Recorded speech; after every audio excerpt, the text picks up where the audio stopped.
Apollo clinic Jessore রোডে আমাদের দন্ত বিভাগ সম্পূর্ণরূপে আধুনিকভাবে ইকুইপড। আর এখানে সব ধরনের ট্রিটমেন্টই করা সম্ভব।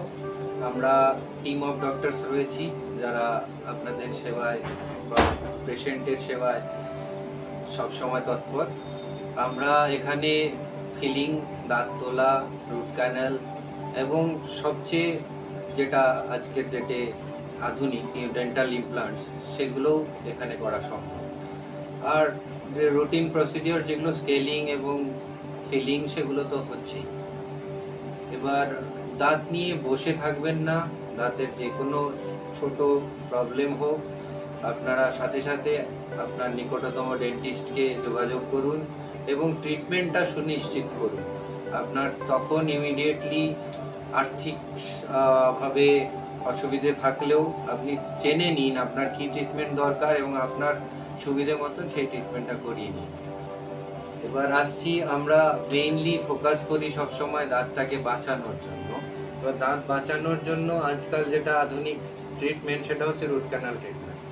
রুট ক্যানাল ট্রিটমেন্টের জন্য আপনাকে রাফলি 3 থেকে 4টে সিটিংয়ের দরকার হয়। নর্মালি 3টে সিটিংই দরকার হয়। আর যদি খুব বেশি প্রবলেম না থাকে পেশেন্টের তাহলে সিঙ্গেল সিটিংও করা সম্ভব। এবার আসছি দাঁতের রিপ্লেসমেন্ট। আজকাল রিপ্লেসমেন্ট বলতে বিভিন্ন ধরনের অপশনস চলে এসছে। মূলত যেটা দুটো ভাগ করা যায় সেটা হচ্ছে রিমুভেবল এবং ফিক্সড। রিমুভেবল বলতে পেশেন্ট নিজে খুলতে পারবে এবং পড়তে পারবে, আর ফিক্সড বলতে যেটাকে ডেন্টিস্ট ফিক্স করে দেয় এবং ডেন্টিস্টই প্রয়োজন মতো খুলে বের করতে পারে।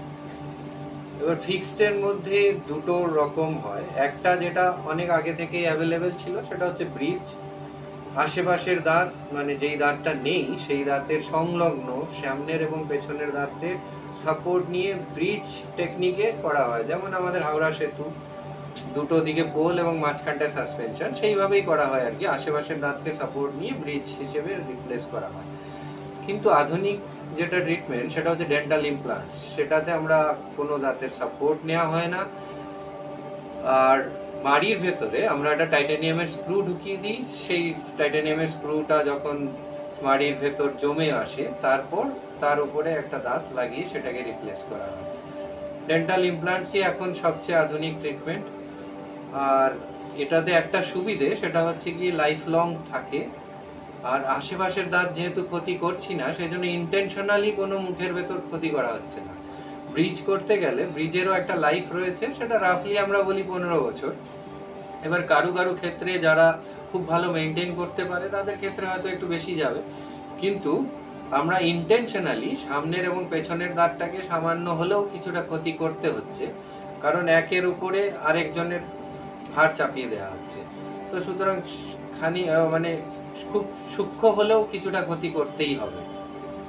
এই হচ্ছে ব্যাপার। আর ফিলিং, আমাদের বিভিন্ন ধরনের ফিলিং হয় আজকাল। দাঁতের কসমেটিক কালার এবং আগের যেগুলো অ্যাভেলেবেল ছিল মেটাল ফিলিংস সেগুলো এখন আর করা হয় না। তার কারণ মেটাল অ্যালার্জি বা মার্কারি পয়জনিং বলে একটা জিনিস হয়, সেটার জন্য এটা করা হয় না। এখন করা হয় হচ্ছে দাঁতের কালারের কসমেটিক ফিলিং। সেটা বিভিন্ন ধরনের সিমেন্ট এবং রেজিনের হয়, সেগুলো দিয়ে করা হয়। স্কেলিংটা একটা রেগুলার প্রসিডিওর।